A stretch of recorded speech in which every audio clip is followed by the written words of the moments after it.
ओम या देवी सर्वभूतेषु सृष्टिरूपेण संस्थिता नमस्तस्यै नमस्तस्यै नमस्तस्यै नमो नमः।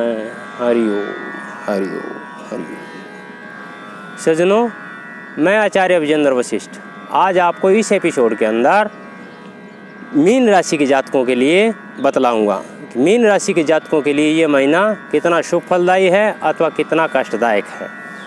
मीन राशि के जातकों के लिए पहला सप्ताह थोड़ा कठिन कारक है, क्योंकि उसके ऊपर पूरी तरह से स्वामी की दृष्टि तो है ही नहीं और दूसरे ग्रह भी पूर्ण रूप से अदृष्ट रखे हुए हैं। मीन राशि के जातकों के लिए सबसे प्लस पॉइंट ये है कि इनकी राशि सप्तम स्थान के अंदर इस महीने में विराजित है, यानी कन्या का जो स्थान है, यानी जो पत्नी का जो स्थान है उस स्थान पर विराजित है। और लग्न से सूर्य, बुध, मंगल तीनों ग्रहों की युति तीनों ग्रह पूर्ण दृष्टि से देख रहे हैं, यानी ये मीन राशिकों के लिए गृहस्थ जीवन के अंदर सबसे ज़्यादा सुख लेकर के आएगा। इस महीने में मीन राशिकों के जातकों के लिए गृहस्थ जीवन सबसे श्रेष्ठ महीना साबित होगा। गृहिणियों के लिए भी ये महीना बहुत ही शुभ फलदायी है।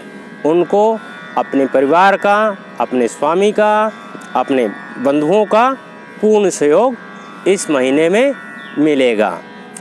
मीन राशि के जातकों के लिए जो व्यापार कर रहे हैं उनके लिए भी ये महीना बहुत शुभ फलदायी होगा।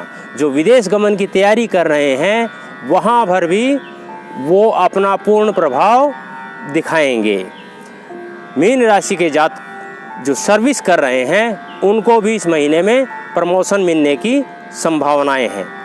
जिन जातकों को लंबे समय से बीमारी चल रही थी उनको भी इस महीने में जो लंबी बीमारी है उससे छुटकारा पाने की पूरी संभावनाएं बन रही हैं। यानी जिनको दवा नहीं लग रही थी उनको भी अब दवा इस महीने में पूर्ण रूप से लगेगी। मीन राशि के जातक यदि तैयारी कर रहे हैं प्रतियोगिता परीक्षाओं की तो उनके लिए सिर्फ एक गुरु जो शिक्षा का कारक है वो थोड़ा उनके लिए कष्टकारी है। अन्यथा मीन राशि के जातकों के लिए आत्मबल से वो परिपूर्ण होंगे, पूरी तरह शारीरिक रूप से भी संपूर्ण परिपूर्ण होंगे और वाणी के रूप से भी परिपूर्ण होंगे, क्योंकि सूर्य, बुध और मंगल तीनों उनके ऊपर प्रभाव डाल रहे हैं। जो प्रतियोगिता परीक्षाओं की तैयारी कर रहे हैं जो बालक, उनके लिए ये समय बहुत अच्छा है, उनको सफलताएं मिलेगी। जो भाई इस समय बेल्ट के क्षेत्र में जाने की प्रयास कर रहा है उनको तो अत्यधिक संभावनाएं हैं कि उनको इस महीने में पूरी संभावनाएं हैं वो सफल होगा। जो कृषि कार्य से या दुग्ध कार्य में लगे हुए हैं उनके लिए भी ये महीना बहुत अच्छा है। ये उनको भी व्यापार के अंदर यानी दुग्ध कार्य के अंदर या कृषि कार्य के अंदर उनको उपज का उचित मूल्य ही दिलाएगा। पशु व्यापार कर रहा है उनको भी उचित धन प्राप्त होगा। और जिन माताओं बहनों को संतान उत्पत्ति के योग बन रहे हैं उनके लिए भी ये महीना बहुत शुभ फलदायी है। होने वाली संतान संपूर्ण रूप से स्वस्थ होगी, शारीरिक रूप से भी और मानसिक रूप से भी। उनके ऊपर किसी प्रकार का कोई राग द्वेष नहीं है। जो भाई इस महीने में अपना कोई मकान बनाना चाह रहे हैं अथवा नूतन जगह देखना चाह रहे हैं, ज़मीन के अंदर निवेश करना चाह रहे हैं, तो ये भी उनके लिए बहुत शुभ फलदायी समय है। उनको आगे आकर के इस कार्य के अंदर प्रयास करना चाहिए, उन्हें सफलता अवश्य मिलेगी। जो भाई कला के क्षेत्र में काम कर रहे हैं मीन राशि के जातक, उनके लिए भी ये बहुत अच्छा समय है, क्योंकि वो अपनी वाणी का प्रभाव अपनी कला के क्षेत्र में पूरी रूप से दिखा पाएंगे। आत्मा का कारक सूर्य उनका आत्म मजबूत बनाता है, मानसिक रूप से स्वस्थ मंगल करता है, और वाणी बुध वाणी के रूप से उनको प्रभावशाली बनाता है।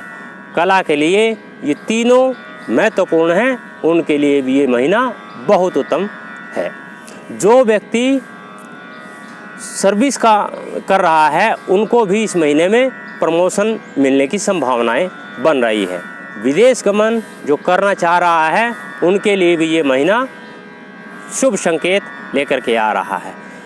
जो व्यापारी व्यापार कर रहे हैं वो भी इस महीने के अंदर व्यापार में अपना अच्छा धन निवेश कर सकते हैं, क्योंकि उनको रिटर्न अच्छा मिलने की संभावनाएं बन रही है। तो मीन राशि के जो जातक हैं उनके लिए हम कुल मिलाकर के कह सकते हैं कि ये महीना बहुत ही उत्तम है। वो जो भी कार्य करेंगे उसके अंदर उनको सफलता ही मिलेगी, बशर्ते वो अपना ध्यान अपने कार्य में पूरी तरह से संलग्नता के साथ लगाए रखें। आज हमने इस एपिसोड में मीन राशि के जातकों के लिए बतलाया है। अगले फिर किसी एपिसोड के अंदर हम किसी अन्य विषय पे चर्चा करेंगे। हर हर महादेव।